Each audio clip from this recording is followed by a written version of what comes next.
তো নমস্কার বন্ধুরা, আশা করি তোমরা সকলেই ভালো আছো। তো আজকের ভিডিওতে যে বিষয়টি আমি তোমাদেরকে বলবো, আহ, তোমরা হয়তো আগের ভিডিওতে দেখেছো যে চার ভাষায় লজ্জাতুন্নেছা এই কিতাবটি যে বিভিন্ন রকমের তন্ত্রমন্ত্র রয়েছে সেগুলো কিভাবে কাজ করে এবং কিভাবে কাজ করতে হবে প্রফেশনালভাবে। তো সেইগুলো আমি আজকে একটি ভিডিও দিচ্ছি, একটা বশীকরণ ওই কিতাবটির থেকে। তো তোমরা সবাই দেখো, ঠিক আছে? তো বন্ধুরা, এখানে তোমরা দেখো যে যে কোনো নারী পুরুষ নিজে বশ করার আমল বা মন্ত্র। তো এখানে মন্ত্রটি তোমরা ভালো করে দেখে নাও। আমি তোমাদেরকে যাতে স্ক্রিনশট করে নিতে পারো সেইভাবে দেখাচ্ছি। তো তোমাদের জন্য স্ক্রিনশট করার জন্য খুব সুন্দর করে রেখেছি। ওকে, তো এখন তোমরা এইখানে মন্ত্রটি দেখো। এখানে কিন্তু অনেক উচ্চারণে ভুল রয়েছে।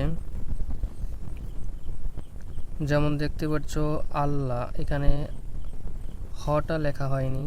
তো এরকম এই বইয়ে কিন্তু অনেক রকমের মন্ত্র আছে, কিন্তু উচ্চারণে ভুল হবে বা বানানে অশুদ্ধতা লেখা রয়েছে। তো আমি আজকে তোমাদের এই মন্ত্রটি শেখাচ্ছি। এখানে দেখুন, আল্লাহ আলী মোহাম্মদ নূর অমুকের আত্মা আত্মা, অমুকের আত্মার আত্মা টান, অমুকের হৃদয় আল্লাহ টেনে আমার ইশকের কাছে আন, সার সার সার, অমুক বাপ মা ঘর ভিটা সার সার সার, আত্মীয় স্বজন প্রতিবেশী সার, আমার সারিয়ে যদি কবু অন্যদিকে চাস ফিরে, দোহাই পয়গম্বরের কিরা, অমুককে ধরবে চারপাশে ঘিরে, দোহাই কামাখ্যা মায়ের, দোহাই লাগে হারিজি চণ্ডীর। তো মন্ত্রটা কিন্তু এখানে ঠিকঠাকই আছে। তো এখানে অমুকের আত্মা, এখানে লেখা আছে যে অমুকের আত্মার আত্মা টান, অমুকের হৃদয়ে আল্লাহ টেনে ইশকের কাছে আন। তো প্রথমে এই মন্ত্রটি দিয়ে কাজ করতে হলে অবশ্যই সিদ্ধ করে নিতে হবে, কারণ এটা স্বয়ং সিদ্ধ মন্ত্র নয়। তো এর জন্য তোমাদেরকে যে কাজটি করতে হবে, মন্ত্রটি প্রথমে যাকে বশীভূত করবেন তার সামনে গিয়ে 11 বার মন্ত্রটি পাঠ করবেন।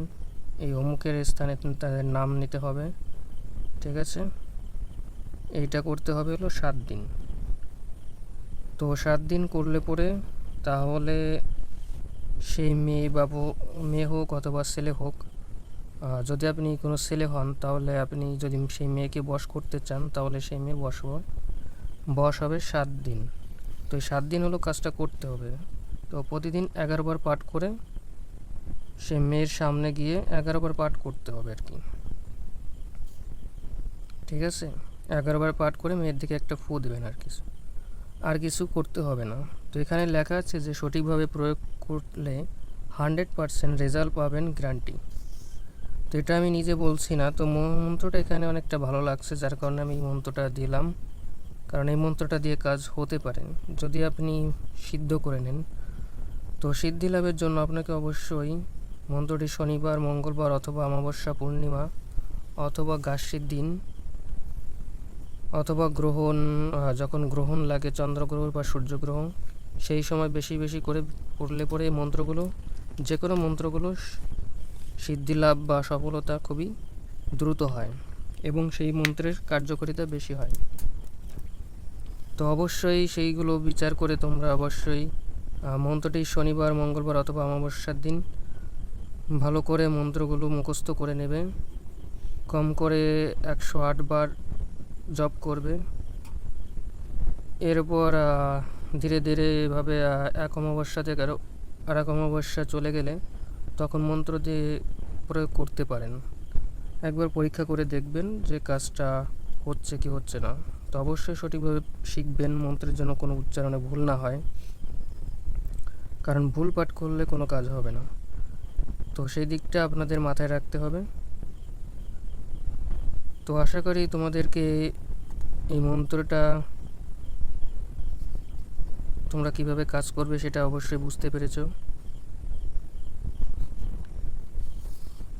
তো তোমাদের যদি অন্য কোনো মন্ত্র বা বিষয়ে ভিন্ন কিছু জানার থাকে তাহলে অবশ্যই কমেন্ট করে জানাবেন। তো ভিডিওটি দেখার জন্য সবাইকে ধন্যবাদ।